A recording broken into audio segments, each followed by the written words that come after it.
سلامتی ہے۔ حضرت علامہ اقبال نے کہا کہ گراں جو مجھ پہ ہنگامہ زمانہ ہوا، زمیں سے باندھ کے رخت سفر روانہ ہوا۔ یہی ہوتا ہے جب انسان پرواز کرنا چاہتا ہے اور علم کی فضاؤں میں اڑنا چاہتا ہے، اسے آسمان علم کی طرف جانا پڑتا ہے، اور اس سفر میں آپ، میں اور مولانا کے نام سے اب تک مسافر ہیں۔ انجینئر محمد علی مرزا صاحب کسی تعارف کے محتاج نہیں ہیں، دنیا بھر میں ہلچل مچائی ہوئی ہے، اور صرف ایک جگہ پہ بیٹھ کر اس سے ایک بات تو پتہ لگتی ہے کہ کوئی کتابوں کو پڑھے اور صحیح انداز سے کھنگالے تو اس کا پیغام چاہے ایک مرکز و محور سے نکلے، افق عالم پہ روشن ہو سکتا ہے۔ مگر بہت ساری تنقید، بہت سارے سوالات ایسے ہیں جو شاید آج کے پوڈ کاسٹ کے بعد آپ کا، میرا، انجینئر صاحب کو دیکھنے کا زاویہ بدل دیں، یا ہو سکتا ہے کہ ہم خود کو بدل دیں۔ اب ایک نتیجے پہ آئیں گے۔ آج کے اس پروگرام میں خوش آمدید کرنا چاہتا ہوں انجینئر محمد علی مرزا کو۔ السلام علیکم ورحمۃ اللہ۔ جی وعلیکم السلام ورحمۃ اللہ وبرکاتہ۔ ولا حول ولا قوۃ الا باللہ۔ اللہم صلی علی محمد وعلی آل محمد۔ ویس بھائی، ونس اگین ویلکم آپ کو ہماری جیلم اکیڈمی کے اندر۔ اللہ کا نام لے کے شروع کریں اپنے سوالات۔ آپ کی محبت اور علم کی طلب ہمیں یہاں دوبارہ لے کر آئی ہے، اور یہاں آ کے ہمیشہ سے ایک ایسی فضا ہمیں محسوس ہوئی ہے جس کو ہم کہہ سکتے ہیں کہ الحمدللہ یہ پاکستان ہے۔ اور یہاں پہ ابھی کچھ دیر پہلے ہم نے نماز میں دیکھا مختلف لوگ، کوئی ہاتھ سینے پہ باندھا ہوا ہے، کوئی ناف کے نیچے باندھا ہوا ہے، اور بذات خود آپ دونوں نمازوں میں کبھی ہاتھ کھولا ہوا ہے، کبھی ہاتھ باندھا ہوا ہے۔ یہ آپ نے کیسے خوبصورت سا گلدستہ بنا دیا ہے، یہ ممکن کیسے ہو سکتا ہے؟ دیکھیں جی، اس کے لیے کمٹمنٹ کی ضرورت ہے، اور کمٹمنٹ یہ ہے کہ آپ ٹروتھ لور بنیں۔ الحمدللہ ہم کتاب و سنت کے دلائل کی روشنی میں جس چیز کو درست سمجھتے ہیں اسے پریکٹیکلی ایگزیکیوٹ کرتے ہیں۔ یہ نہیں ہے کہ ہم صرف گفتار کے غازی ہیں، نہیں، ہم کردار کے بھی ہیں۔ اگر میں ببانگ دول یہ بات کرتا ہوں کہ اہل سنت کی کتابوں میں ہاتھ باندھ کے نماز پڑھنا بھی ثابت ہے اور ہاتھ چھوڑ کر بھی، تو میں الحمدللہ آلٹرنیٹیولی ایک نماز میں ہاتھ باندھتا ہوں، دوسرے میں ہاتھ چھوڑ کے نماز پڑھتا ہوں پریکٹیکلی، تاکہ میرے اندر کوئی اس طرح کی سختی نہ آئے کہ میں ایک خاص چیز کے ساتھ سٹک ہو جاؤں، اور اس کی وجہ سے جو دوسرے لوگ ہیں جو حق کے اوپر اپنے معاملات کو لے کر چل رہے ہیں کسی خاص معاملے میں ان کے بارے میں اپنے دل میں کوئی نفرت لے آؤں۔ خالی زبانی کلامی بات کرنا تو بڑا آسان ہے، لیکن پریکٹیکلی الحمدللہ میں اہل حدیث کی مسجد میں پہلی صف میں کھڑے ہو کر جمعے کی نماز میں بھی ہاتھ چھوڑ کے نماز پڑھتا ہوں، اور شیعہ کی مسجد میں اگر گیا ہوں تو میں نے ہاتھ باندھ کے بھی نماز پڑھی، ہاتھ کھول کے بھی پڑھی، تاکہ وہاں جا کے کوئی یہ نہ کہے کہ یہ ہاتھ باندھنے کو یہاں پہ چھوڑ دیا اس نے، نہیں، ہاتھ باندھ کے بھی پڑھی، ہاتھ چھوڑ کے بھی۔ اہل سنت کی مساجد میں بھی ہاتھ باندھ کے بھی، ہاتھ چھوڑ کے بھی، تاکہ پریکٹیکلی میرے عمل سے یہ چیز واضح ہو کہ ہم قرآن و سنت کے دلائل کو لے کر چل رہے ہیں، کسی فرقے کو لے کے نہیں چل رہے۔ ماشاءاللہ جی۔ ویسے اس بات کو میں نے ضمناً کہا، ہمارا موضوع آج بڑا خاص ہے، ہم موت کے حوالے سے گفتگو کرنے کے خواہش مند ہیں۔ قرآن کہتا ہے امر ربی ہے۔ امر ربی کیا ہوتا ہے؟ موت ہے کیا؟ اور اصل میں موت کو کن الفاظ کے ساتھ وضاحت میں اتارا جائے؟ امر کا لفظ عربی میں حکم کے لیے استعمال ہوتا ہے۔ اللہ تعالیٰ کا حکم ہے، الذی خلق الموت والحیات لیبلوکم ایکم احسن عملا۔ اللہ نے موت اور زندگی کو اس لیے پیدا کیا تاکہ تمہاری جانچ کی جائے تم میں سے کون اچھے اعمال کرتا ہے۔ یہ مضمون سورۃ الملک میں بھی آیا، سورہ ہود کے اندر بھی آیا۔ اس سے ایک بات تو کلیئر ہوگی کہ موت اللہ کی مخلوق ہے، یہ اللہ نے کریٹ کی ہے، یہ کریشن ہے، یہ کوئی اللہ تعالیٰ کی صفت نہیں ہے بلکہ اللہ کی مخلوق ہے۔ یہ ہماری تو صفت ہو سکتی ہے کیونکہ اللہ کو تو موت نہیں ہے، وہ الحی القیوم ہے۔ اچھا، اب یہ اللہ تعالیٰ کا موت کو ایگزیکیوٹ کرنا کسی کے اوپر، یہ اس چیز کا اعلان ہے خالق اور مخلوق میں فرق کیا ہے۔ اچھا، ہاں جی، موت وہ چیز ہے جو آپ کو بتاتی ہے کہ خالق اور مخلوق میں فرق یہ ہے۔ میں ابھی توحید کے کانسیپٹ میں اسے ڈسکس کر رہا ہوں، فکر آخرت والا اینگل بالکل اس کا الگ ہے، وہ تو ایک الگ سے 1 گھنٹہ اس پہ بولا جا سکتا ہے۔ اصل میں اس کی تھیم پہ آ رہا ہوں کہ اللہ نے اپنے اور مخلوق میں فرق بتایا موت کا۔ اسی لیے اللہ تعالیٰ فرماتا ہے سورۃ المائدہ میں، لقد کفر الذین قالوا ان اللہ هو المسیح ابن مریم، بے شک وہ لوگ کھلا کفر کر رہے ہیں جو کہہ رہے ہیں کہ عیسیٰ ابن مریم اللہ ہی عیسیٰ ابن مریم ہے۔ اس کے جواب میں اللہ تعالیٰ نے نبی علیہ السلام کو کہا ہے کہ ان سے کہو قل فمن یملک من اللہ شیئا، اے نبی ان سے فرماؤ کہ اللہ کا کوئی کیا بگاڑ لے گا اگر اللہ ارادہ کرے عیسیٰ کو اور اس کی ماں کو اور جتنی مخلوق ہے اس کو ہلاک کر دے۔ وہاں غصہ ہے کہ موت کا لفظ بھی نہیں استعمال کیا، ہلاک۔ تو ہمارے نبی علیہ السلام کے لیے بھی ہے، قل ارأیتم ان اہلکنی اللہ ومن معی او رحمنا فمن یجیر الکافرین من عذاب علیم۔ اے نبی تم فرماؤ کہ اگر اللہ تعالیٰ مجھے اور میرے ساتھیوں کو ہلاک کر دے یا ہم پہ رحم فرمائے. کافر کس زون کے اندر ہے؟ ہم تو اپنی جانوں کے حوالے سے بھی کسی کے یعنی محتاج ہیں. بخاری مسلم میں حدیث ہے, اکثر احادیث میں قسم ہے اس ذات کی جس کے قبضے قدرت میں میری جان ہے. اس کے بعد نبی الاسلام ارشاد فرماتے ہیں کہ میری خواہش ہے کہ میں اللہ کی راہ میں قتل کیا جاؤں, پھر زندہ کیا جاؤں, پھر قتل کیا جاؤں, پھر زندہ کیا جاؤں, پھر قتل کیا جاؤں, پھر زندہ کیا جاؤں, پھر قتل کیا جاؤں. یعنی نبی الاسلام نے اپنے اوپر بار بار موت کو طاری کرنا اس اللہ کے لیے مر مٹنے کو پریزنٹ کیا توحید کے لیے. پھر نبی الاسلام کے بارے میں قرآن میں آیا قل ان صلاتی ونسکی ومحیای ومماتی للہ رب العالمین. اے نبی تم فرماؤ بے شک میری نماز, میری قربانی, میرا جینا, میرا مرنا اللہ کے لیے. یہ میں رسول اللہ کو سینٹرڈ کر کے آپ کو موت کا کنسیپٹ سمجھا رہا ہوں تو بابت شاہی کوئی نہیں. ہاں جو کہتے ہیں عبد القادر جیلانی نے اسرائیل کو روح کھولی, اور نہیں ہو بھائی خدا کے لیے, یہ اللہ تعالیٰ کے پاس اختیار ہے, وہ ملک الموت کے ذریعے موت کو طاری کرتا ہے. تو موت ڈفرنس ہے خالق اور مخلوق کا. ٹھیک ہے. اور یہ تلوار اللہ نے لٹکائی اس لیے کہ تاکہ انسان کو یہ بتایا جائے کہ تمہیں کسی نے پیدا کیا ہے, تم نے مر کے اس کے پاس جانا ہے اور اس کے حضور اکاؤنٹیبل ہونا ہے. اس دن سے پہلے تیاری کر لو. اور نور علی نور کرتے ہوئے اللہ تعالیٰ نے پیغمبروں اور کتابوں کے ذریعے انسانیت کی رہنمائی بھی فرما دی کہ کوئی شخص اگر کہے کہ مجھے تو سمجھ نہیں آئی اس اخلاقی حص کے سبب جو میرے اندر موجود تھی, پیغمبروں کی تعلیمات کے بغیر میرے اندر یہ اخلاقی حص ہے کہ ہر انسان جھوٹ کو برا سمجھتا ہے, سچ کو اچھا سمجھتا ہے جب تک اسے کو پرورٹیڈ نہ کرے. کسی کے ساتھ خیر خواہی کو اچھا سمجھتا ہے, برائی کو برا سمجھتا ہے. ہالی ووڈ کے فلم کے اینڈ کے اوپر بھی سچ کی ہیرو کی جیت کیوں دکھائی جاتی ہے؟ ہماری انسٹنکٹ میں ہے. انبیاء کی تعلیمات کے بغیر بھی وہ اخلاقی حص جو اللہ تعالیٰ نے ہر انسان میں رکھی ہے, انسان اکاؤنٹیبل ہے کہ اللہ تعالیٰ اسے پوچھ سکتا ہے کہ تو نے میرے تک پہنچنے کی کوشش کیوں نہیں کی. لیکن اللہ تعالیٰ نے اس میں بھی ترنا یہ کہ نور علی نور کی ہے جو سورہ نور کے اندر ہے. نور علی نور, ایک ہماری اخلاقی حص کا نور اور دوسرا وحی کا نور جو انبیاء کے ذریعے اللہ تبارک و تعالیٰ نے ہم تک بات پہنچائی کہ ہم اللہ تعالیٰ کے حضور اکاؤنٹیبل ہیں. اور یہ تلوار جو لٹک رہی ہے نا, یہ انسان کا قبلہ درست رکھتی ہے. اگر میرے بھائی ہم نے مرنا نہ ہو پھر خدا ہماری ضرورت نہیں ہے. یعنی یہ چیز اگر ختم ہو جائے, میں نے مرنا نہ ہو, مجھے بڑھاپا نہ آئے, مجھے بدحالی نہ آئے, ہمیشہ خوشحال رہوں, تو خدا میری ضرورت نہیں ہے. اللہ اکبر. اور یہی چیزیں آپ کو جنت میں مل جائیں گی. انجینئر صاحب, آپ نے ابھی قرآن کی آیت کوٹ کی. اب سوال تو میں نے موت کے ضمن میں کرنا ہے, مگر اس آیت نے مجھے اپنی طرف کھینچا ہے. هو الذی خلق الموت والحیات لیبلوکم ایکم احسن عملا. اس نے موت و زندگی پیدا کی ہے لیبلوکم, آزمائے. بھلا جس کے پاس سارا علم ہے وہ کیوں آزما رہا ہے؟ یعنی آزماتے تو وہ ایگزامن والے ہیں, انویجیلیٹر ہیں کہ جن کو پتہ لگ جائے کہ ریزلٹ کیا ہے. اس کے پاس تو علم ہے. یہ آزمائش ہے کیا؟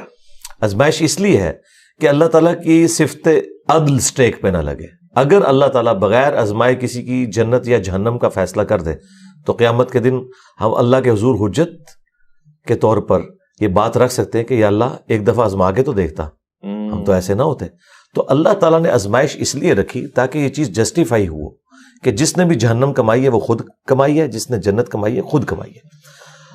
اہل سنت کا عقیدہ نہ جبریہ والا ہے نہ قدریہ والا, ہم درمیان میں کہ جن چیزوں کا اللہ تعالیٰ نے ہمیں اختیار دیا ہے وہ ہمیں دیا ہوا ہے, اور جن چیزوں کا نہیں دیا اس کے بارے میں ہم سے پرسش بھی نہیں ہوگی. مجھ سے نہیں پوچھا جائے گا کہ تمہارے ماں باپ فلاں کیوں تھے, تم فلاں جگہ کیوں پیدا ہوئے, تمہارا قد اتنا کیوں تھا, تمہاری آنکھوں کا کلر ایسا کیوں تھا.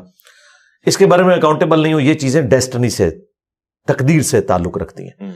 اور جو چیزیں اللہ نے مجھے ہدایت کے طور پر چیزیں دکھا دی اور مجھے اختیار دیا, انا ہدیناہ السبیل اما شاکرا و اما کفورا, ہم نے راستہ واضح کر دیا, چاہے تو شکر گزاری کی روش اختیار کرو خواہ شکری کی. لیکن دنیا میں اللہ نے اختیار دے کر آپ کے اوپر گرفت نہیں فرمانی. الٹیمیٹلی گرفت اس دن ہونی ہے. اللہ تعالیٰ کو کوئی پرواہ نہیں, سارے کے سارے اس کے نافرمان ہو جائیں, سارے کے سارے تابع فرمان ہو جائیں, لیکن فرق ہمیں پڑتا ہے. تو یہ اللہ تبارک و تعالیٰ نے جن اور انسان ایسی مخلوقات پیدا کی ہیں جنہیں اللہ نے اختیار دیا ہے. اچھا. اور انہیں نیکی اور برائی کا مادہ ودیت کر دیا ہے. فرشتے وہ تھے کہ جنہوں نے رب کی چوائس سے اللہ کو چوز کیا تھا, اور ہم وہ خوش نصیب ہیں کہ ہم اپنی مرضی سے اپنے رب کو چوز کریں گے. اور اس میں میں بڑا بھاری جملہ بولتا ہوں کہ حضرت جبرائیل علیہ السلام اگر مجھے کہیں نا کہ انجینئر صاحب آپ میرے ساتھ اپنا ایمان ایکسچینج کر لیں, تو میں اپنا ایمان ایکسچینج نہیں کروں گا, کیونکہ میں نے اپنی ول سے اپنے رب کو چوز کیا ہے. یہ وہ کوالٹی ہے.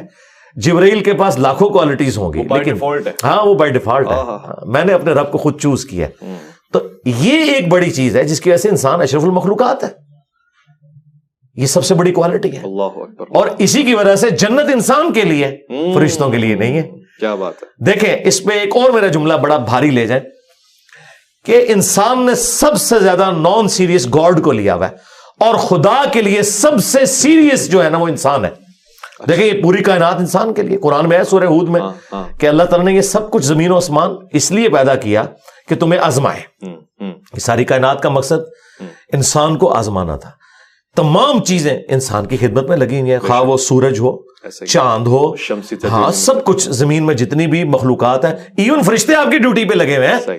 فرشتے آپ کی ڈیوٹیاں پوری کر رہے ہیں. یعنی اس کائنات میں سب سے سیریس کریشن کوئی اللہ کی ہے نا تو انسان ہے, اور انسان نے سب سے زیادہ نان سیریس لیا ہوا ہے اللہ تبارک و تعالیٰ کو. یعنی اللہ کو ہماری کوئی حاجت نہیں ہے, لیکن یہ یاد رکھیے گا جس نے خدا کو سیریس نہ لیا وہ مارا گیا. اور اس پہ ایک اور جملہ میرا, جس شخص نے دنیا اللہ کی مرضی کی گزاری, آخرت وہ اپنی مرضی کی گزارے گا. اللہ اکبر. ہاں جو وہ چاہے گا وہ اسے ملے گا, اور جس نے دنیا اپنی مرضی کی گزاری آخرت وہ پھر آخرت اللہ کی مرضی کی گزارے گا. پھر اللہ اس کے ساتھ جو کرے گا وہ کرے گا. وَلِعَوْذُ بِاللَّهِ تَعَالَى. اللہ اکبر. اللہم اجرنا من النار. آمین یا رب العالمین. اچھا مرزا صاحب, موت کی ہی گفتگو کو ہم مزید سمجھنا چاہیں گے.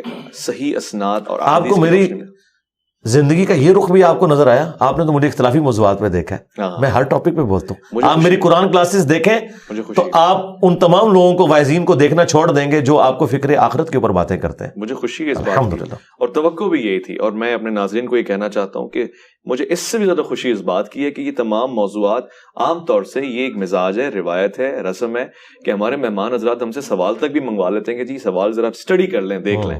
تو پتہ نہیں مرزا صاحب کس چیز کا دعویٰ کریں گے, مگر الحمدللہ مزاج سلونی کا اثر مجھے نظر آ رہا ہے کہ جو کچھ ہے وہ فی البدی ہے, اور فوراً سے جوابات بھی آ رہے ہیں. بہرحال اس سے آپ اتفاق اور اختلاف کر سکتے ہیں. میں کسی کی مریدیت کا قائل نہیں ہو رہا, میں بتا رہا ہوں کہ جو میں دیکھ رہا ہوں, جو شواہد ہے میرے سامنے.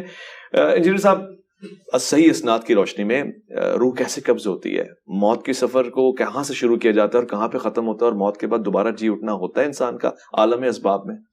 عالم اسباب میں تو ممکن نہیں ہے. اب جو بندہ دنیا سے چلا گیا, سورہ یاسین کے اندر سورۃ الواقعہ میں آیا کہ جو دنیا سے چلا گیا اب وہ واپس دنیا میں نہیں آ سکتا. یہ تو اللہ تعالیٰ کا ایک ڈیوائن یونیورسل ٹروتھ ہے.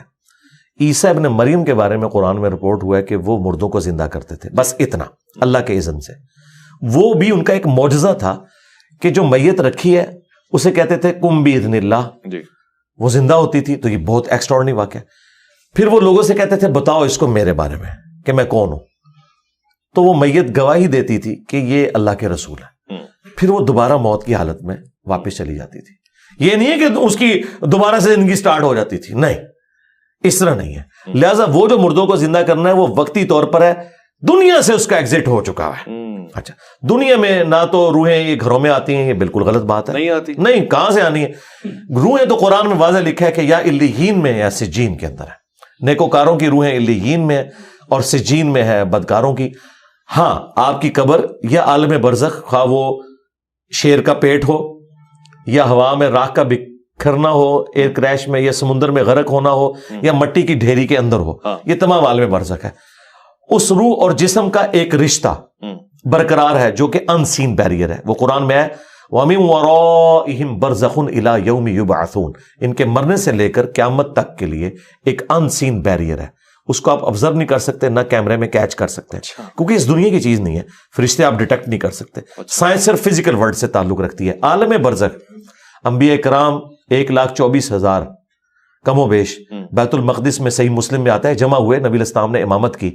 لیکن مجھے بتائیں ایک شہر میں اس زمانے میں 1,00,000 بندہ اکٹھا ہو جائے تو کیا وہ مسجد میں پورا آئے گا؟ تو ہلچل مچ جائے گی جی. لیکن کسی کو پتہ ہی نہیں چلا, کیونکہ وہ اس فریم آف ریفرنس میں بات ہی نہیں ہو رہی تھی. وہ ایک الگ دنیا ہے جو اس دنیا کے ساتھ تعلق نہیں رکھتی. اس کے اپنے رولز ہیں, اور اللہ تبارک و تعالیٰ نے وہ غیب کے پردے میں وہ ساری کی ساری چیزیں رکھی ہوئی ہیں. یہاں پہ بھی روح کے بارے میں سورہ بنی اسرائیل میں آیا کہ اے نبی تم سے روح کے بارے میں پوچھتے ہیں, تم فرماؤ یہ اللہ کا امر ہے, اور تمہیں تو علم نہیں دیا گیا مگر قلیل. جب علم قلیل دیا گیا نبی علیہ السلام کو تو ہمارے ٹیچر تو وہ ہیں جب انہیں قلیل علم دیا گیا تو بس جتنا دیا گیا انہوں نے اتنا ہی ٹرانسفر کرنا تھا. اب اس کے بعد یہ کہنا ہے کہ کوئی کسی کی روح نکال سکتا ہے, داخل کر سکتا ہے, کسی کی روح کے اوپر کنٹرول کر سکتا ہے, بالکل ایسا نہیں ہے. اور روح جو دنیا سے چلی گئی وہ چلی گئی. اب اس کے نکلنے کی جو تفصیلات ہے وہ سنن نسائی کے اندر تفصیل کے ساتھ حدیث موجود ہے کہ اہل ایمان کی روح کیسے قبض کی جاتی ہے.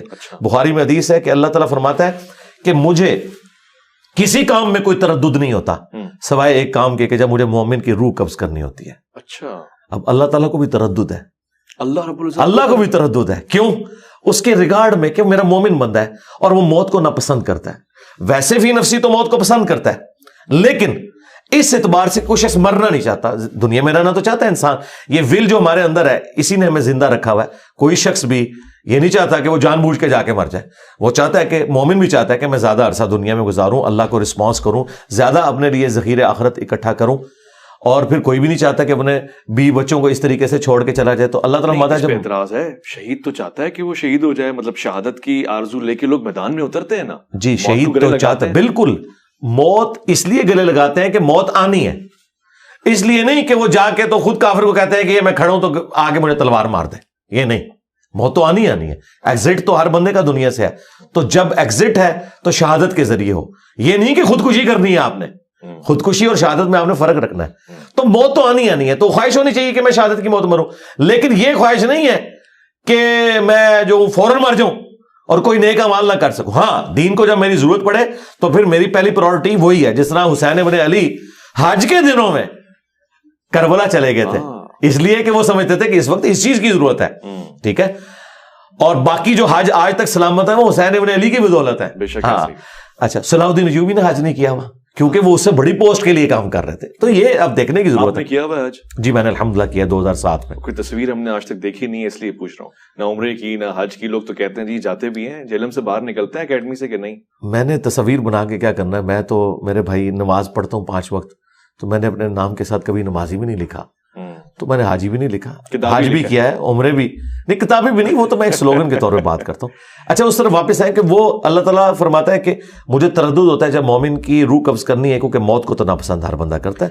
یہ میں اب تک نہیں سمجھ پا رہا, میری ہیلپ فرمائے. اللہ کو تردد یعنی وہ تو نفس مطمئنہ کو قرآن میں پکار رہا ہے, آپ کہہ رہے ہیں کہ ہاں وہ اگلی سٹیج ہے نا, یہ اس سے پچھلے والی سٹیج ہے. اچھا, تردد ہوتا ہے. پھر اس تردد کو دور کیسے کیا جاتا ہے؟ تردد اللہ تعالیٰ کو اس اعتبار سے کہ میں نے اب مومن کو راضی کیسے کرنا ہے کو میرے پاس آئے. جس طرح سیدہ فاطمہ کا قول ہے صحیح بخاری میں, سیدہ عائشہ سلام اللہ علیہا کا, کہ جب سے میں نے نبی الاسلام کو موت کی تکلیف میں دیکھا ہے تو اب میں تعجب نہیں کرتی کسی کو موت میں تکلیف میں دیکھوں. تو موت کی تکلیف سے تو نبی الاسلام کو بھی گزرنا پڑا ہے. یہ تکلیف تو ہے نا. ہاں بالکل. اچھا, وہ تکلیف سے تو گزرنا پڑا. پھر بخاری مسلم کے الفاظ ہیں, عائشہ کہتی ہیں نبی الاسلام کا جب آخری وقت تھا تو آپ علیہ السلام بار بار یوں نگاہ اٹھاتے تھے اور کہتے تھے اللہم رفیق الاعلیٰ, اے اللہ رفیق اعلیٰ. تو میں نے سمجھ لیا کہ نبی الاسلام کو اب اختیار دیا گیا, چاہے آپ دنیا میں رہیں چاہے اللہ کے پاس جائیں, کیونکہ آپ اپنے صحت مندی کے دنوں میں کہتے تھے کہ ہر نبی کو موت سے پہلے اختیار دیا جاتا ہے. وہاں پہ تردد اس لیے کہ مومن مرنا نہیں چاہتا. اچھا ٹھیک ہے, ظاہر ہے وہ چاہتا ہے میں زیادہ سے زیادہ وقت دنیا میں گزاروں اللہ کے لیے. اچھا, موت کو تو ہر بندہ ناپسند کرتا ہے اس اعتبار سے. یہ تو اسے پتا ہے کہ موت آنی ہے, لیکن جینے کی تو ہے. مثلا اگر ابھی یہاں پہ اچانک کوئی بم پھٹے تو آپ کیا شہید ہونے کے لیے تیار ہوں گے یا بھاگ دوڑ کریں گے؟ سب کچھ کریں گے. کوئی بڑے سے بڑا ولی اللہ بھی بٹھائے اس کے سامنے بھی ایسے اس کی بھی آنکھیں بند ہوگی. ظاہر ہے کہ اللہ نے نیچرل رکھا ہے ہمارے اندر. ولی اللہ کے لیے تو کہہ رہے ہیں ان پہ خوف ہی نہیں ہے. ہاں وہ خوف کون سا ہے میں بتاتا ہوں. یہودیوں کے لیے کہہ رہے ہیں ان سے کہو تمنا کرو موت کی, نہیں کریں گے. وہ آپ ہمیں موت تک پہنچنے نہ دے رہے ہیں, میں اپنی بات پوری کر لوں نا, آپ راستے میں پکڑ لیتے ہیں. تو وہ اس میں اللہ تعالیٰ فرماتا ہے کہ پھر جب یعنی موت کا وقت اس کا قریب آتا ہے پھر اللہ تبارک و تعالیٰ اسے راضی کرتا ہے. وہ ہے جو سورہ حامی میں سجدہ میں آیا کہ فرشتے ان پر نازل ہوتے ہیں, انہیں خوشخبریاں دیتے ہیں, انہیں جنت دکھائی جاتی ہے, جنت کی نعمتیں دکھائی جاتی ہیں, اس کی وجہ سے وہ اٹریکٹ ہوتا ہے. اچھا, اور ان نعمتوں میں اتنا محو ہو جاتا ہے وہ کہتا ہے اللہ میں نے ادھر ہی جانا ہے. ابھی تک اس کا ایمان بالغیب تھا. اچھا, اب وہ دیکھ رہا ہے. اب وہ دیکھ رہا ہے. جب اس نے دیکھ لیا نا پھر وہ کہتا ہے کہ بھئی دنیا کی بیوی سے وہ مجھے جنت کی بیوی سوٹیبل ہے, اور وہی والی ہے کہ دنیا کی نعمتوں سے مجھے جنت کی نعمتیں سوٹیبل ہیں. اور وہ اللہ نے رکھا ہے ایسا. وہ تو دیکھیں بخاری مسلم کی حدیث ہے کہ میں نے اپنے نیکوکار بندوں کے لیے وہ نعمتیں چھپا رکھی ہیں جو نہ کسی آنکھ نے دیکھی, نہ کسی کان نے سنی, نہ کسی کے دل پہ اس کا کھٹکا بھی گزرا. بس وہ جب وہ دل پہ کھٹکا کیا وہ دیکھ لی, سن لی, پھر انسان کہتا ہے کہ نہیں یا اللہ میں وہیں جاؤں گا. دیکھیں جب تک آپ اس کیفیت سے گزر نہیں سکتے اس وقت تک آپ کو پتہ نہیں چل سکتا نا. وہ کیفیت جب آئے گی نا, اچھا پھر جب وہ انسان راضی ہوتا ہے نا پھر وہ کہتا ہے یا اللہ میں نے مرنا ہے, ورنہ کس کا دل کرتا ہے. اور قرآن میں اللہ تعالیٰ فرماتا ہے جب جو لوگ ریاکاری کرتے ہیں ان کی مثال دیتے ہوئے سورۃ البقرہ میں کہ تم امیجن کرو کہ تمہارے چھوٹے چھوٹے بچے ہوں اور اچانک تمہارے پہ موت کا وقت آ جائے تو تمہیں اپنے بچوں کی کتنی فکر لگ جائے گی. ٹھیک ہے, یہ اللہ تعالیٰ نے مثال بیان کی ہے اس اعتبار سے کہ جو نیکی اپنی ضائع کر, تو کوئی شخص بھی نہیں یہ چاہے گا کہ وہ اپنے بچوں کو اس حال میں چھوڑ کے مرے کہ ان کا پیچھے پرسانے حال کوئی نہ, اور اچانک ایک ہوائی جھکڑ یا کوئی آگ کا بھگولا آئے اور تمہارے اس باغ کو ہلاک کر دے اور پیچھے چھوٹے چھوٹے بچے چھوڑ کے مرو. یہ اللہ نے ہمارے اندر رکھی, یہ کوئی عیب والی چیز نہیں ہے, یہ عیب والی چیز نہیں ہے زندگی سے محبت کرنا. یہ اللہ تعالیٰ کی ریکوائرمنٹ ہے, اسی کی وجہ سے, ورنہ تو لوگ خودکشیاں کیوں نہ کر لیں. ہم خودکشی کیوں نہیں کرتے, ہم جینا چاہتے ہیں. نہیں لیکن علی بھائی یہ بات سمجھ نہیں لگی, پوری زندگی ہم نے فلسفے میں یہی پڑھا لالچ بری بلا ہے. آپ کہہ رہے ہیں اینڈ ٹائم پہ لالچ دی جائے گی اور جنت دکھائی جائے گی. حضرت علی کہہ رہے ہیں کہ میں اس کی عبادت لالچ میں نہیں کرتا, اس لیے کرتا ہوں کہ عبادت کے لائق ہے. یہ حضرت علی کی طرف تو ایک غلط بات ہی منسوب ہے, ہم تو اسے نہیں مانتا. یہ قرآن کے بالکل خلاف ہے. قرآن میں واضح ہے سورہ السجدہ میں کہ ہمارے نیک بندے خوف اور امید دونوں کے ساتھ اپنے رب کو پکارتے ہیں. یہ ایک کوالٹی ہے مومن کی. کیوں؟ جنت کا لالچ شیطان نے دیا یا اللہ نے؟ وہ لالچ ہی کہلائے گا. جی لالچ ہی. تما قرآن میں تما کا لفظ ہے. اب ہمارے ہاں لفظ ایک بدنام ہو گیا, سود. ہم ربا کے لیے بول رہے ہوتے ہیں, سود کوئی نیگیٹو ورڈ تو نہیں ہے, سود مند نہیں استعمال کرتے آپ اردو میں, تو وہاں تو آپ اس کا نفع لے رہے ہوتے ہیں مطلب. لیکن سود لفظ سور کی طرح بدنام ہو چکا ہے کیونکہ ربا کے لیے یوز ہو رہا ہوتا ہے, حالانکہ وہ لفظ ہے ربا. ٹھیک ہے, سود کا لفظ پازیٹو تھا لیکن چونکہ بدنام ہو گیا, تو جو پازیٹو لالچ ہے وہ تو ہے, وہ تما کا لفظ ہے, وہ اللہ نے ہمیں تما دی, وہ شیطان نے دی. جی موٹیویشن ہے. تو اس طرح کے الفاظ آتے ہیں. اللہ کے لیے مکر کا لفظ نہیں استعمال ہوا. مکر. ہاں, تو جب ہم کرتے ہیں تو ہم وہ احتراماً اس کا ترجمہ اردو میں مسلمانوں کے شر سے بچنے کے لیے کر رہے ہوتے ہیں. عربی میں تو لفظ موجود ہے, تدبیر بھی تو لفظ عربی کا تھا, اللہ نے تو استعمال نہیں کیا. اعلیٰ حضرت نے اس ترجمے کو مسلمان کرنے کی کوشش کی خفیہ تدبیر کے ذریعے, لیکن اللہ نے وَمَكَرُوا وَمَكَرَ اللَّهُ وَاللَّهُ خَيْرُ الْمَاكِرِينَ. کوئی حرج نہیں ہے, ایک ہی ورڈ ہے, جب ادھر استعمال ہوگا تو وہ ٹھیک ہے, اس طرح ہو سکتا ہے. اللہ بھی زندہ ہے, ہم بھی زندہ ہے, لیکن زمین و آسمان کا فرق ہے. تو وہ اللہ تبارک و تعالیٰ مومن کو وہ چیز دکھاتا ہے, پھر وہ کی طرف جو ہے متوجہ ہوتا ہے. ٹھیک ہے. اور پھر آپ نے جو کہا نا لا خوف علیہم ولا هم یحزنون, جی یہ آخرت کے بارے میں آیا ہے. اچھا, کہ اللہ کے جو نیک بندے ہیں ان کو آخرت میں نہ کوئی خوف ہوگا نہ کوئی غم. کیوں؟ انہیں پتہ ہے کہ ہم نے صحیح کام کیا ہے, انشاءاللہ تعالی ہمیں انعام ملے گا. لیکن مجھے بتائیں, حدیث شفاعت میں تو آتا ہے انبیاء کہیں گے نفسی نفسی. ہاں جی, ہاں, تو پھر لا خوف علیہم ولا هم یحزنون کہاں گیا اگر انبیاء بھی یہ نہیں ہے؟ تو یہ سٹیجز ہے نا. آپ ڈائریکٹ آخری سٹیج میں نہ پہنچ جائیں. پہلی سٹیج یہ ہے کہ لوگ پریشان ہوں گے, اگلی سٹیج یہ ہے کہ نبی الاسلام کے پاس شفاعت کے لیے آئیں گے, اس سے اگلی سٹیج یہ ہے کہ نبی الاسلام اس سٹیج کے دوران سب نفسی نفسی کر رہے ہوں گے کیونکہ انہیں پتا ہوگا کہ آج اللہ تعالیٰ اس جلال میں جو آج سے پہلے نہیں تھا.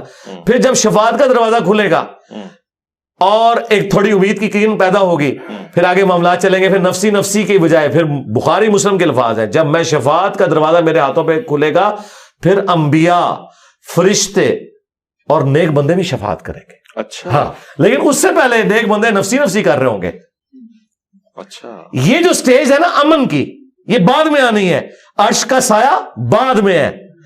یہ ایک تکلیف سے سب نے گزرنا ہے. اچھا, نفسی نفسی. جب انبیاء گزر رہے ہیں باقی تو شاہی کوئی نہیں. ظاہر قیامت کے دن نے اپنا وہ معاملہ تو دکھانا ہے میرے بھائی. جس طرح عورت نے پریگنینسی کی تکلیف سے گزرنا ہی ہے اس خوشی کو پانے کے لیے جو اولاد کی شکل میں اسے ملے گی.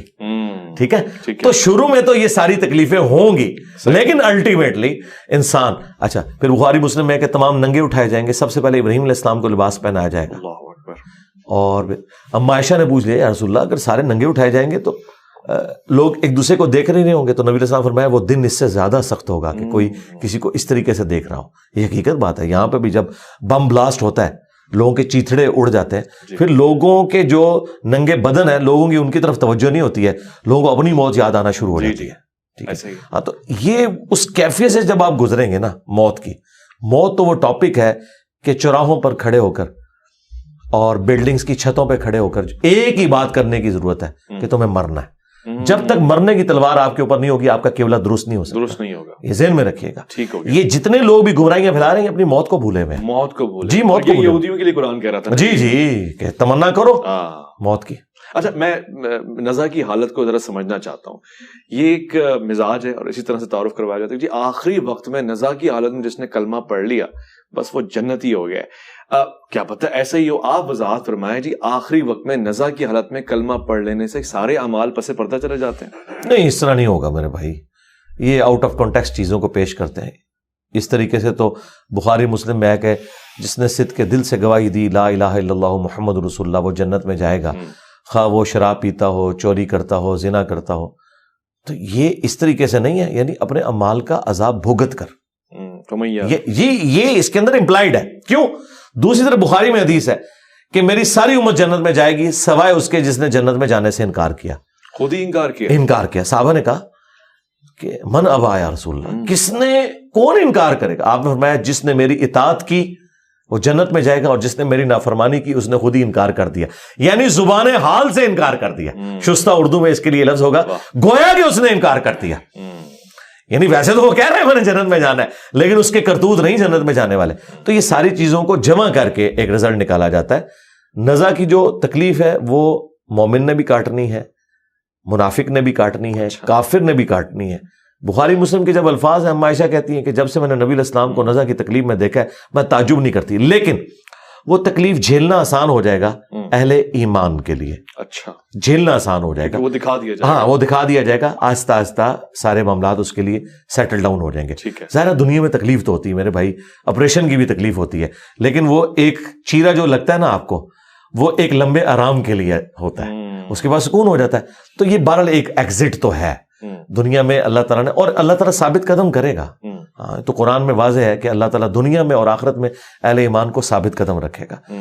قبر کے سوالات کے اندر بھی ثابت قدم رکھے گا. یہی آیت نبی علیہ السلام نے عذاب قبر کے کانٹیکسٹ میں تلاوت کی تھی. بخاری مسلم میں حدیث ہے کہ اللہ تعالیٰ دنیا میں بھی اور آخرت میں بھی ثابت قدم رکھے گا.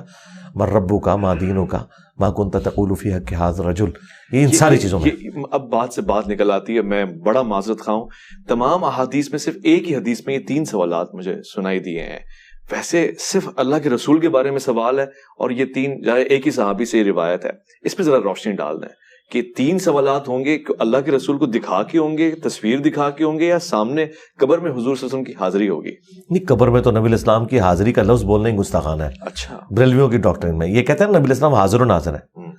کیا نبی علیہ السلام ہمارے سامنے حاضر ہوں گے یا تشریف لائیں گے؟ تشریف لائیں. تو حاضر و ناظر لفظ ہی گستاخانہ ہے. لے جاؤ بریلویوں. ہاں وہ بھی کیا دن تھے، ہم بھی ایک جن تھے. آج ہم دیو ہیں، جنوں کے بھی پیو ہیں، ہم بھی بریلوی رہے ہیں. یہ حاضر کا لفظ ہی گستاخانہ ہے. نبی علیہ السلام ہمارے سامنے حاضر، او بھائی ہم اپنے نبی کے سامنے حاضر ہوں، ٹھیک ہے نا. تو یہ لفظ ہی گستاخانہ ہے، اس کی تو کوئی اصل ہی نہیں ہے. اب آ جائے قبر کے حوالے سے. جامع ترمذی میں موجود ہے 3 سوال ہوں گے. من ربک ما دینک من نبیک. وہاں یہ الفاظ ہے من نبیک. یہ ما کنت تقول فی حق ھذا الرجل، یہ الفاظ بخاری کے اندر موجود ہیں، ٹھیک ہے. اور اس کا کچھ حصہ سنن ابی داؤد میں ہے. اچھا، اس میں وہ 3 سوال ہیں. جی ٹھیک ہے. بخاری میں اگر ایک سوال ہے اس کا یہ مطلب نہیں باقی 2 ختم ہو گئے ہیں. اس لیے کہ بخاری میں حدیث کا صرف وہ حصہ رپورٹ ہوا ہے.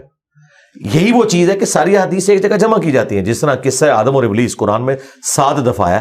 کچھ الفاظ ایک سورت میں، سورۃ الاعراف تفصیلی ہے، سورہ حجر اور سورہ صاد یہ تفصیلی مقامات ہیں، لیکن مختصر مقامات بھی ہیں. سورۃ البقرہ مختصر ہے، سورہ بنی اسرائیل مختصر ہے، ٹھیک ہے، سورہ طٰہٰ مختصر ہے.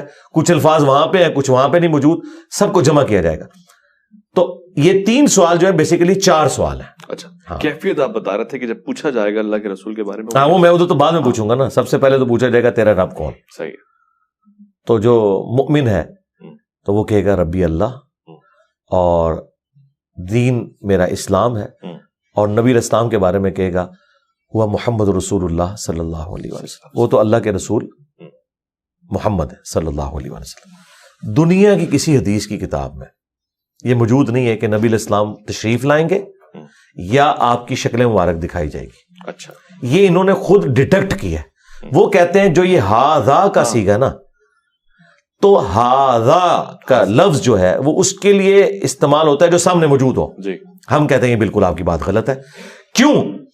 بخاری کے اندر جب عبداللہ ابن عمر نے یزید کی بیعت کی تو انہوں نے سیم لفظ استعمال کیا حاضر رجل، حالانکہ وہ بیٹھا تھا شام میں، یہ مدینہ میں تھے.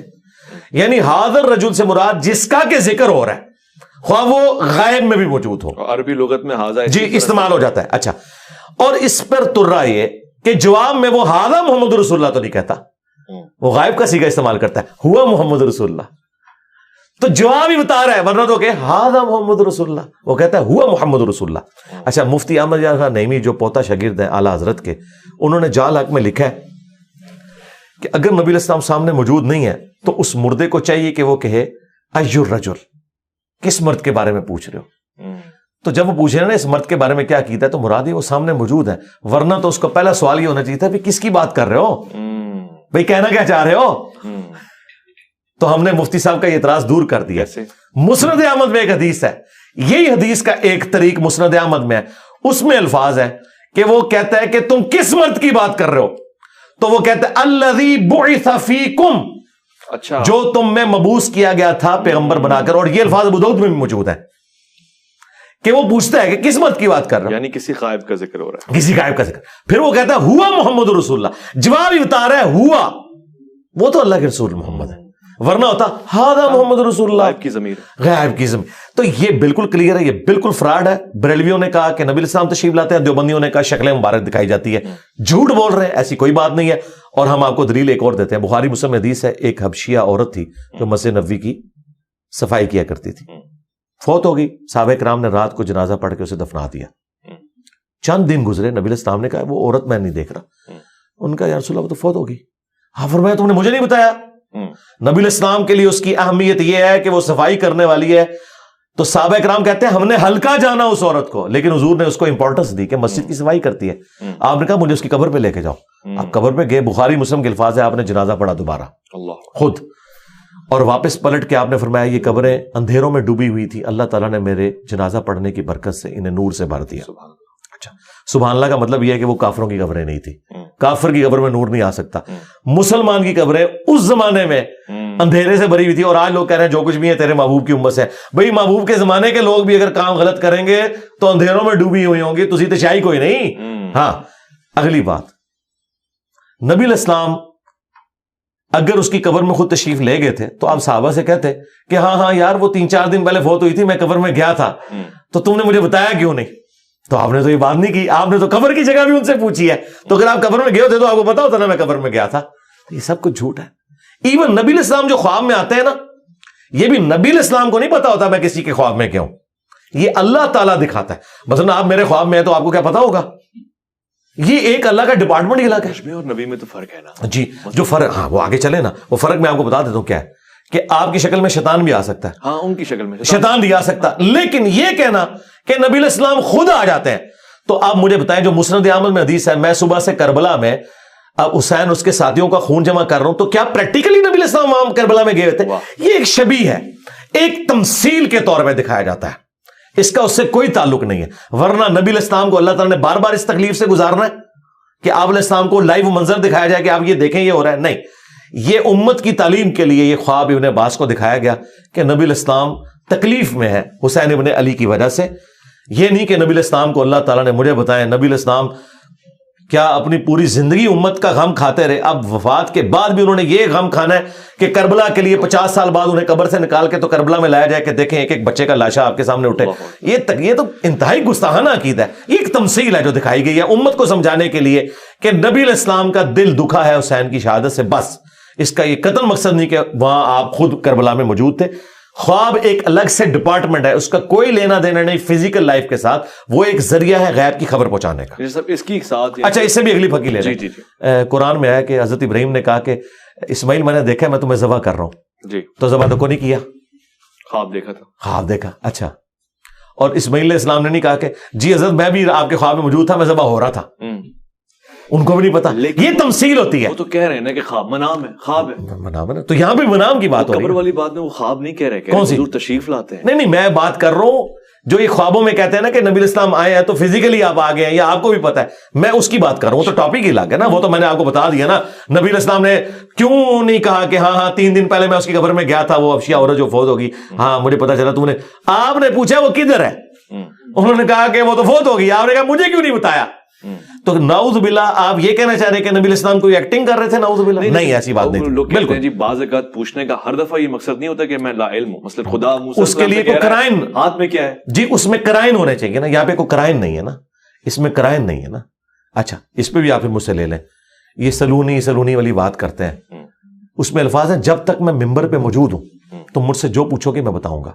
ہمارا عقیدہ ہے کہ نبی الاسلام جتنی دیر ممبر پہ تھے اللہ تعالیٰ کی غیبی تائید تھی کہ اب آپ سے جو بھی سوال پوچھے گا ہم آپ کو اسی وقت اس کا جواب سکھائیں گے تاکہ آپ اپنی نبوت کو اسٹیبلش کریں. صرف ممبر پہ؟ جی ممبر پہ, اس لیے کہ نبی الاسلام نے کہا جب تک میں ممبر پہ موجود. اب آپ پوچھیں گے اس کی دلیل, جی دلیل اس کی ہے بخاری مسلم میں حدیث ہے, نبی الاسلام نے کہا جب میں معراج سے واپس آیا تو کافروں نے مجھ سے ایسے ایسے سوالات کیے کہ مجھے ان کے جواب نہیں آتے تھے. یہ الفاظ ہیں بخاری مسلم کے. اور میں اتنا پریشان ہوا کہ اعلان نبوت کے بعد کبھی اتنا پریشان نہیں ہوا تھا کہ میں ان کے سوالوں کے جواب ہی نہیں دے سکتا. وہ کیا پوچھ رہے تھے؟ بتاؤ بیت المقدس کے کتنے دروازے ہیں, باہر کون سے کلر کا پینٹ ہوا ہے, کتنی سیڑھیاں ہیں. جو شخص ایک رات میں گیا ہے اور وہ بھی برزخی طور پہ, وہ اتنی ساری چیزوں کا حساب کیسے رکھ سکتا تھا؟ تو بخاری مسلم کے الفاظ ہیں جب انہوں نے سوال کیے مجھے جواب نہیں آ رہے تھے, میں اتنا پریشان ہوا کہ مجھے جھوٹا کہیں گے. اللہ تعالیٰ نے اسی وقت بیت المقدس کو اٹھا کے میرے سامنے کر دیا. اللہ اکبر. وہ پوچھتے جاتے تھے میں بتاتا جاتا تھا. یہ وہ عقیدہ ہے ہمارا کہ جب اللہ چاہتا ہے نا اس وقت دکھایا جاتا ہے, ہر وقت ہر چیز کا علم. کیا پتہ ہر وقت اللہ چاہتا ہو, یعنی اس کی چاہت پہ مبنی ہے نا. یہ جو چاہت ہے نا یہ عقیدہ کفر ہے. اچھا جی, اس لیے کہ قرآن میں وَلَا تَقُولُوا عَلَى اللَّهِ إِلَّا الْحَقِّ, اللہ پہ مت کوئی عقیدہ منسوب کرو سوائے اس کے کہ جو حق پر مبنی ہو. میں نے جو عقیدہ منسوب کیا اس کی میں نے آپ کو پریکٹیکل مثالیں دے دی کہ نبی الاسلام کو تھوڑی دیر پہلے اپنی نبوت کے بارے میں ہوا کہ یہ جھٹلائیں گے. اللہ نے یہ ساری مثالیں میں نے دی کہ اللہ تعالیٰ وقتی طور پہ وہ چیزیں دکھاتا تھا. اچھا پھر قرآن میں بھی جو سوالات آپ سے پوچھے جاتے تھے اس سے پہلے آپ کو قرآن کہہ رہا ہے کہ اس سے پہلے آپ کو نہیں پتا تھا کہ یوسف علیہ السلام کس طرح مصر پہنچ کے, ہم نے جواب دیا. یہ تو ہمارا عقیدہ ہے. یہ ان کا جو عقیدہ ہے کہ ہر وقت ہر چیز کا علم ہوتا ہے اور سب کچھ عطا کر دیا ہے, یہ کس آیت اور حدیث میں لکھا ہوا ہے؟ یہ من گھڑت عقیدہ. ہم نے تو اپنے قائد کے دلائل رکھ دیے. اس کے اوپر جذباتی ڈاکٹرن کھڑی کرنا کہ جی آپ فیتا لے کے تو ناپ رہے ہوتے ہیں نبی کے علم کو, نہیں. قرآن جگہ جگہ کہہ رہا ہے کہ تم سے قیامت کے بارے میں پوچھتے ہیں, ٹھیک ہے, تم اللہ کے پاس ہے. یہ ہے جی وہ علم جو نہیں ہے نبی کے پاس. آپ مجھے اچھا آپ بھی مانتے ہیں کہ نبی الاسلام کے پاس قیامت کا علم نہیں قرآن کی روح سے؟ وَيَقُولُونَ مَتَىٰ هَٰذَا الْوَعْدُ, نہیں علم غیب تو ہم مانتے ہیں, الگ موضوع چلا گیا. وَيَقُولُونَ مَتَىٰ هَٰذَا الْوَعْدُ إِن كُنتُمْ صَادِقِينَ قُلْ إِنَّمَا الْعِلْمُ عِندَ اللَّهِ. ایک چیز میں نے ثابت کر دی نا, آپ کی ڈاکٹرن ٹوٹ کی ماں کانا وما یکون کی, کیونکہ آپ نے کہا ہر چیز کا علم ہے. قرآن کہہ رہا ہے کہ نبی تم سے قیامت کا اس طرح پوچھ رہے ہیں جس طرح تم دھاگ لگا کے بیٹھے ہوئے ہو. تم فرماؤ اس کا علم تو اللہ کے پاس ہے. اللہ جب جسے چاہے گا ظاہر کر دے گا. قرآن پورے کا پورا یہ کہہ رہا ہے کہ قیامت کا علم نبی الاسلام کو نہیں دیا گیا بلکہ نشانیاں صرف بتائی گئی ہیں. نہ سن بتایا گیا, نہ تاریخ بتائی گئی, نہ یہ بتایا گیا کہ کتنی انسانیت پیریڈ گزارے گی تو قیامت آئے گی. یہ تو ایک واضح چیز قرآن میں آئی ہے نا, اس کا انکار تو کفر ہے نا. لیکن آج آپ بریلویوں سے پوچھیں, جال حق میں مفتی احمد خان نعیمی سے جب پوچھا گیا بھی بتاؤ یہ قیامت تو نکلا ہے نا, تم کہہ رہے تو فیتا تو اللہ نے مار دیا. تو اس نے کہا کہ یہ رسول اللہ کی محبوبیت کا تقاضا ہے کہ مرنے سے پہلے اللہ تعالیٰ نے حضور کو قیامت کا بھی بتا دیا ہوگا خود سے. وَلَا تَقُولُوا عَلَى اللَّهِ إِلَّا الْحَقِّ, یہ کذاب اللہ کے اوپر جھوٹ مانتے ہیں. ٹھیک ہے, واضح ہو گیا. آپ نے شہیدوں کا ذکر کیا اور ظاہر موت کا ہمارا موضوع ہے, شہادت اس سے جڑی ہوئی ہے, گویا زندگی سے زیادہ جڑی ہوئی ہے. قرآن بھی یہ کہتا ہے یہ زندہ ہے ان کو مردہ نہ کہو. اب یہ کون سا فیس ہے؟ یہ برزخ کا کوئی فیس ہے یا شہید کس طرح سے زندہ ہے, رزق کس طرح سے حاصل ہو رہا ہے؟ یہ ڈیفائن کرتے ہیں صحیح کلیئر معنوں میں, کیونکہ اس کو ہم مردہ تو نہیں کہہ سکتے. ہاں جی, یہ اس کو بھی پہلے کلیئر کر لیں. جو مردہ اسے مردہ کیوں نہیں کہا جائے گا؟ قرآن یہ نہیں کہنا چاہ رہا. اگر اس کا مطلب یہ ہے تو مجھے بتائیں, صحیح بخاری میں 4 جگہ تفصیلی خطبہ ہے سیدنا ابو بکر کا, من کان یعبد محمدا فإن محمدا قد مات. جو کوئی تم میں محمد کی عبادت کرتا تھا جان لے محمد مر گئے. تو حضرت ابو بکر صدیق نے تو کہا ہے کہ نبی الاسلام مر چکے ہیں, حضور شہید ہوئے. ایک ٹاپک لادا ہو گیا, ادھر ہے نا, ادھر ہے. نبی الاسلام تو افضل ترین شہید ہے. جی آپ شہید ہیں, آپ شہید ہیں. بخاری میں موجود ہے کہ اے عائشہ, جو خیبر کے موقع پہ مجھے زہر دیا گیا تھا وہ میری رگیں کاٹ رہا ہے. نبی صاحب کو آنری طور پر اس شہد کو عود کروا کے شہادت کی موت دی گئی. یعنی آج یہ بات کلیئر ہو جائے نا کہ جی سب کے نزدیک ہے نبی صاحب شہید ہوئے ہیں, جی شہید ہوئے ہیں, لیکن یہ آنری شہادت ہے. یہ وہ والی شہادت نہیں ہے کہ میدان جنگ میں آپ شہید ہوئے ہوں. کیوں؟ وہاں اللہ کا ڈیوائن رول ہے, کتب اللہ لأغلبن انا ورسلی. یہ میری بات طے پا چکی ہے کہ میں اور میرے رسول غالب رہیں گے. اگر عیسیٰ ابن مریم قتل ہو جاتے نا یہودیوں کے ہاتھوں تو ان کی تو رسالت فارغ ہو جاتی, کیونکہ رسول تو خود دھمکی لگاتا ہے, خود قتل ہو جائے تو پھر تو مخالف جیت کے. اس لیے رسول جب بھی دھمکی لگاتا ہے نا اس کے مخالف قتل ہوتے ہیں, وہ نہیں قتل ہوتا. نبی علیہ السلام بھی قتل نہیں ہوئے, آپ کو آنری طور پہ شہادت دی گئی ہے 4 سال بعد اس زہر کا اثر واپس لا کے. انبیاء لیکن قتل ہوئے, یحییٰ علیہ السلام جی وہ ہوئے.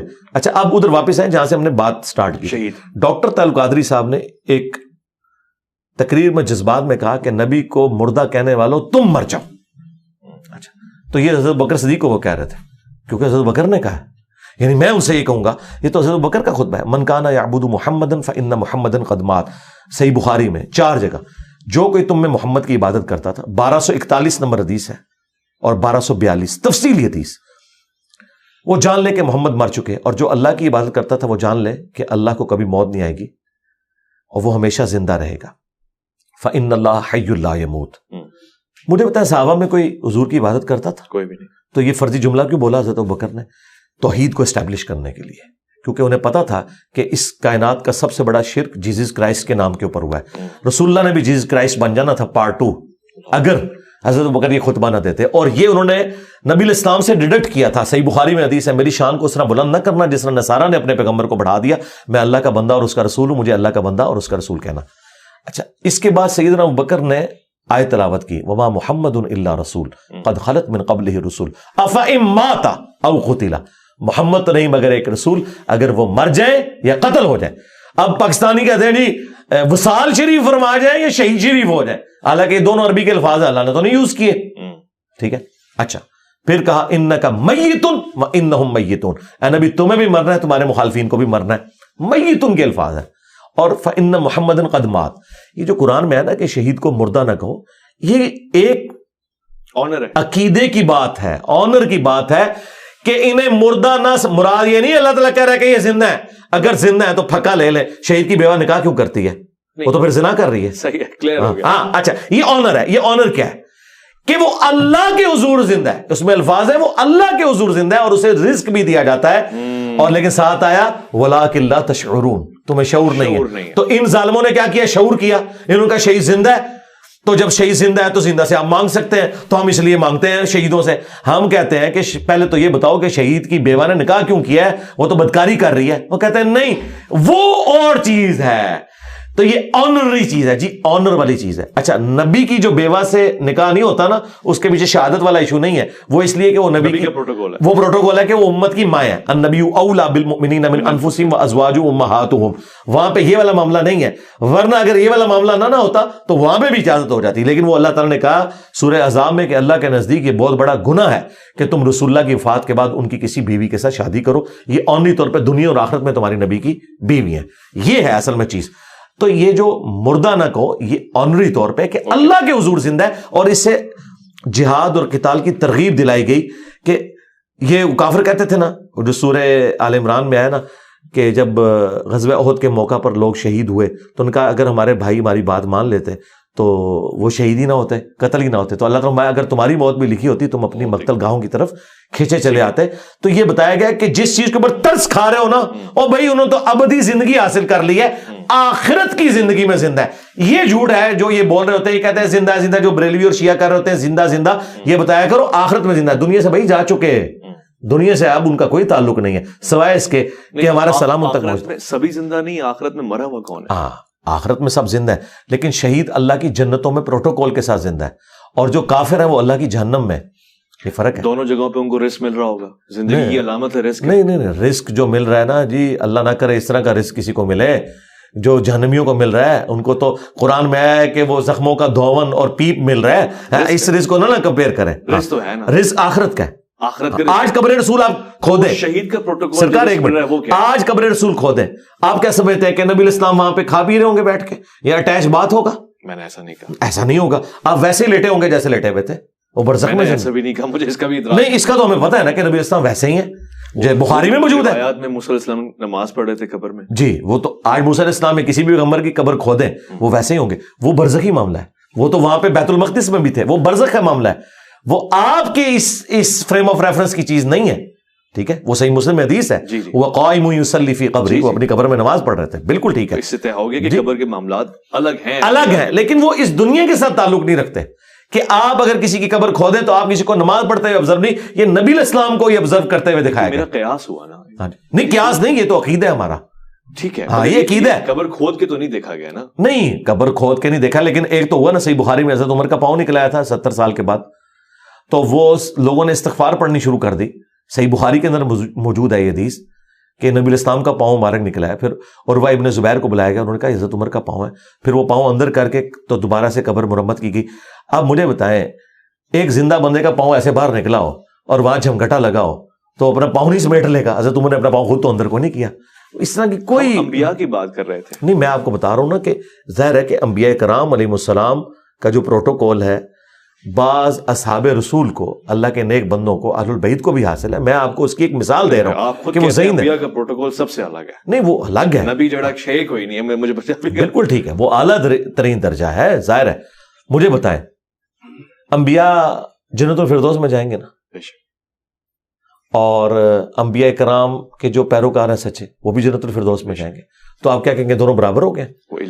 بس جنت الفردوس تو ایک ہے نا, اس میں آگے درجہ آتا ہے. یہاں پہ بھی شہید بھی زندہ, انبیاء کرام بھی زندہ, صحابہ کرام اہل بیت بھی آخرت کی زندگی میں زندہ, لیکن ان کے پروٹوکولز کا فرق ہے.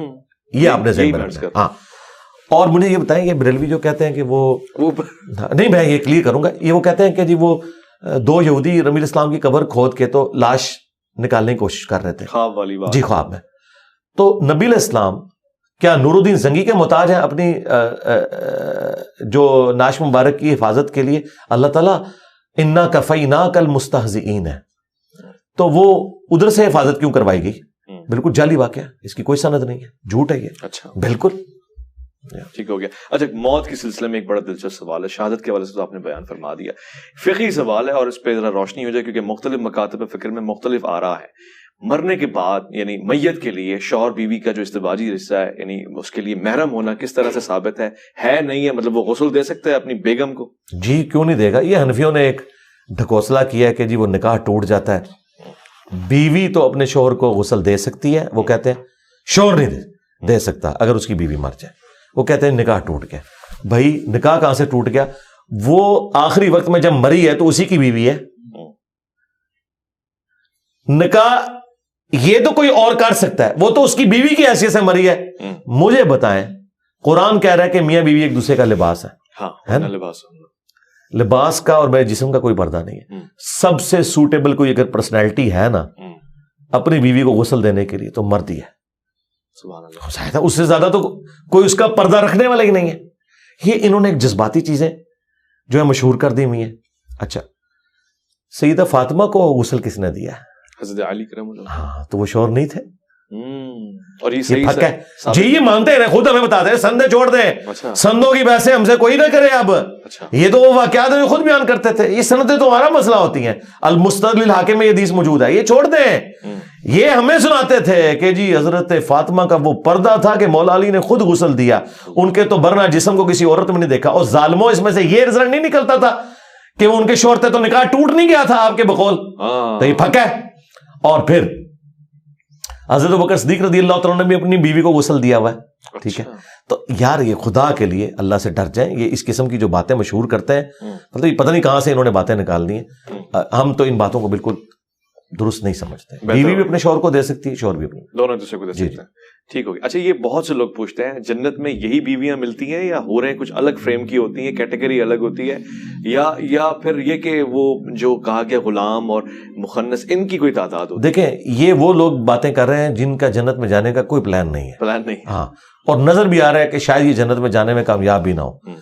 اور جو بیچارے جنت کی فکر میں ہے نا, وہ اس طرح کے سوالات نہیں کرتے, وہ تیاری میں ہے. اور یہ میں آپ کو جو بتا رہا ہوں, یہ جملہ کسی کو شاید بھاری لگ رہا ہو, قرآن میں بھی لکھا ہے, اللہ تعالیٰ ہمارا ہے کہ جو لوگ آخرت پہ ایمان نہیں رکھتے وہ نبی سے بار بار پوچھتے ہیں قیامت کب آئے گی, سورہ شورا میں.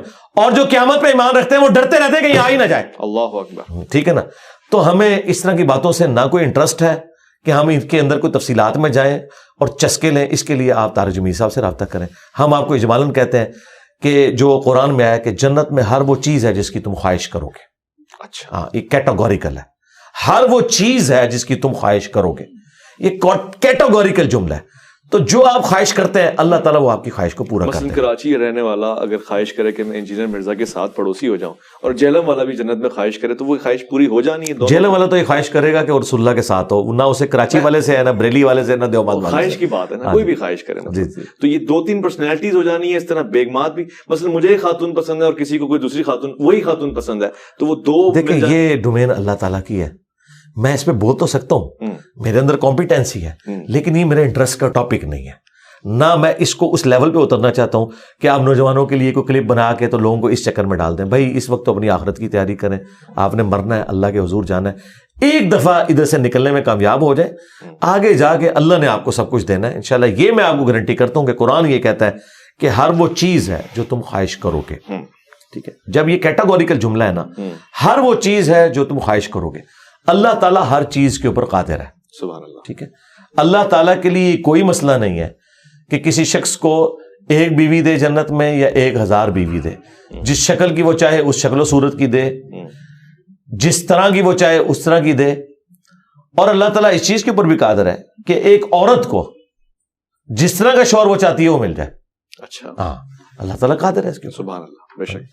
میں میت کے حوالے سے اس میں صرف میں ایک جملہ کر دوں جو اکثر لوگ سوال پوچھتے ہیں کہ مردوں کے لیے تو کثرت ازواج ہے, تو عورتوں کے لیے کیا ہے؟ نہیں, اس طرح جو اللہ تعالیٰ نے چیزیں اپنے لیے فکس کر لی ہیں نا اپنی ایک ڈیسٹنی کے اندر, وہ یہ ہے کہ اللہ تبارک و تعالیٰ نے ایک عورت کے لیے ایک ہی مرد رکھا ہوا ہے جنت میں بھی. جی, اس فریم آف ریفرنس سے وہ عورت باہر نہیں نکل سکتی. اچھا, اب اگر وہ چاہے کہ میری خواہش پوری ہو, جی خواہش پوری کرنے کا طریقہ ہوگا, اسے مرد بنا دیا جائے گا عورت کو. جی, کیونکہ پھر وہ اللہ تعالیٰ کے ان رولز کے لیے, جیسے کہتے ہیں نا اس کو قانون اس پہ اپلائی ہوگا, یہ اس کے اوپر نیشنلٹی والا اس صورت میں اپلائی ہوگا. یہ میں آپ کو سولوشن دے رہا ہوں, یہ میں نے قرآن حدیث میں نہیں کر رہا. نہیں, میں سولوشن میں ٹرانسجنڈر ہی بن جائے گا. نہیں, کیوں بنے گا, اللہ نے بنانا ہے نا. اللہ. جی, اگر آرٹیفیشل انٹیلیجنس کے ذریعے آپ کی شکل کی عورت دکھائی جا سکتی ہے آپ کو, مگر بنائی نہیں جا سکتی. نہیں, وہ تو نہیں, اللہ تو بنا سکتا ہے نا. اللہ سب کچھ کر سکتا ہے, اس لیے اللہ پہ آپ یقین کریں, اللہ تعالیٰ سب کچھ کرے گا. تو اگر کوئی عورت کہے گی نا کہ مجھے مرد زیادہ چاہیے, تو ٹھیک ہے, یہ چیز تو اللہ تعالیٰ کی آپ رول کے طور پہ نہیں توڑ سکتے کہ اللہ تعالیٰ نے ایک عورت کے لیے ایک ہی مرد رکھا ہے. اب اگر کوئی عورت کہتی ہے جی مجھے جو ہے وہ زیادہ اس طرح کی خواہش ہے, تو ٹھیک ہے, پھر وہ اللہ کے اس پہلے رول کو ٹیسٹ کے اندر آئے گی کہ وہ اللہ کی خواہش پہ اسے مرد بنایا جائے گا, اس کے بعد جتنی مرضی عورتیں رہیں. اللہ کے اس چیز سے آپ باہر نہیں جا سکتے نا, وہ اللہ کے اپنے رولز ہیں. میں نے سولوشن آپ کو دے دیا, یہ موجود ہے. اور آخری بات, یہ سارے کے سارے مسئلے آپ کے ہیں اس دنیا کے اندر, آخرت کی ڈومین ہی الگ ہے. ہاں, آپ مجھے بتائیں شادی سے پہلے نوجوان مرد و عورت شادی کو کس طرح آئیڈیلائز کر رہے ہوتے ہیں, شادی کے بعد ان چیزوں کی 1% بھی اہمیت نہیں رہ جاتی ہے, کوئی اور چیز سامنے آ جاتی ہے. بھائی آپ جب جنت میں جائیں گے نا, اگر مجھ سے پوچھیں جنت میں جا کے جو آپ کی سب سے شدت کی خواہش ہے نا, وہ اللہ کا دیدار ہے. اچھا, ہاں, یہ سب سے بڑی نعمت ہوگا. جی ہوگا, آپ اس کے قائل ہیں. جی قرآن میں لکھا ہے. میں شیعہ علماء کو کہتا ہوں, میں ایسی جنت کے اوپر لعنت بھیجتا ہوں جس میں مجھے میرے رب کا دیدار نہ ہو. میں نے تو زندگی کاٹی اس میں, میں نے اس جنت کو لے کے کیا کرنا ہے. یہ ردی کی ٹوکری میں ان کا عقیدہ پھینکنا چاہیے جو یہ کہتے ہیں کہ دیدار نہیں ہوگا. دوسری طرف یہ آپ کو کہانیاں کراتے ہیں کہ مولا علی اس وقت سجدے سے سر نہیں اٹھاتے تھے جب تک اللہ کو دیکھ نہ لیں. پھر کہتے ہیں نہیں وہ دل کی آنکھوں سے دیکھتے تھے, تو دیکھنا تو ثابت ہو گیا نا بقول تمہارے بھی. یہ تمہاری ٹینشن ہے کہ ان آنکھوں سے یا دل کی آنکھوں سے دیدار الہی نہیں ہے نا, تو سرکار ہم ایسی جنت کے اوپر لعنت بھیجتے ہیں. اللہ اکبر. اگر اللہ کا دیدار نہیں ہے. یہ خوبصورت موضوع ہے, دل نہیں کر رہا مگر وائنڈ اپ میں نے کرنا ہے اور اس سوال کی طرف میں نے آنا ہے.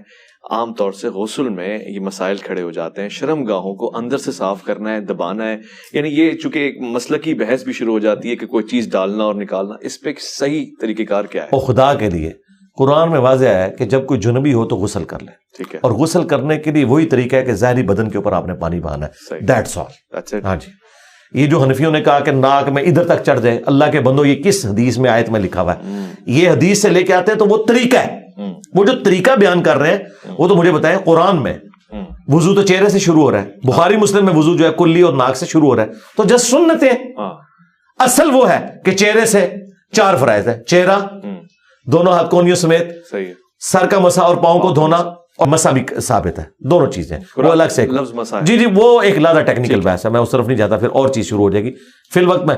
اور قرآن میں ہے کہ جب تم جنبی ہو تو تم نے غسل کرنا ہے. اور غسل عرف عام میں جسے غسل کہا جاتا ہے وہ یہ ہے کہ آپ نے ظاہری بدن جو سامنے نظر آ رہا ہے اس کے اوپر پانی بہانا ہے، بس ظاہری بدن کے اوپر. ٹھیک ہو گیا. تلقین کی کیا حیثیت ہے شریعت میں؟ مردے کو تلقین کرنا، اسے کچھ سنانا ثابت ہے؟ کوئی ثابت نہیں ہے، یہ صوفیاء کی گھڑی ہوئی خرافات ہیں. اچھا جی قبر کے اوپر کھڑے ہو کے آپ اذان دیں، انگلی رکھ کے کریں. حدیث میں صرف یہ ملتا ہے، سنن ابی داؤد کے اندر حدیث ہے، جب اپنے بھائی کو دفنا چکو تو قبر میں سوالات کی استقامت کے لیے دعا کرو، بس یہ چیز ہے. آپ نے قبر پہ کھڑے ہو کے دعا کرنی ہے کہ اے اللہ اسے قبر کے سوالات میں استقامت نصیب فرما، بس. اذان نہیں دینی قبر؟ نہیں اذان کوئی ثابت نہیں ہے. اذان جنازے کی نماز کی اذان نہیں ہے تو قبر کی اذان کہاں سے آ جائے گی؟ لاجیکلی اسپیکنگ کہ جو نماز ہے جنازے کی اس کی اذان تو کوئی نہیں ہو رہی ہے، اور جہاں نماز بھی کوئی نہیں قبر پہ صرف دعا کرنی ہے، اس کی اذان کہاں سے آ گئی؟ ہمارے ایک چاہنے والے پوچھ رہے تھے کہ کیا حضور پاک صلی اللہ علیہ وآلہ وسلم نے کبھی کسی غیر مسلم کا جنازہ پڑھایا ہے؟ نہیں کبھی نہیں پڑھایا. منافق کا پڑھایا تھا. ہاں جی، غیر مسلم کا نہیں پڑھایا. وہ بھی قانوناً چونکہ مسلمان تھا اس لیے پڑھایا، اور بعد میں اس سے بھی منع کر دیا گیا سورہ توبہ میں. نہ تو آپ نے کسی منافق کی قبر پہ کھڑے ہونا ہے، نہ اس کے لیے دعا کرنی. غیر مسلم کا جنازہ نہیں پڑھایا، کیونکہ جنازے کے اندر آپ دعائیں مغفرت کرتے ہیں، اور سورہ توبہ کی آیات ہیں کسی نبی اور کسی اہل ایمان کے لیے شایع نہیں کہ چاہے اس کا کوئی قریبی رشتہ دار بھی کفر کی حالت میں مرا ہو کہ اس کے لیے دعا کرے. جب دعا نہیں کی جا سکتی تو جنازہ تو دعائیں مغفرت ہے، وہ ہو ہی نہیں سکتی. ماشاءاللہ واضح ہو گیا. بہت بہت شکریہ انجینئر محمد علی مرزا صاحب، آپ نے ہمیشہ ہماری رہنمائی فرمائی اور بہت ہی آسان انداز سے.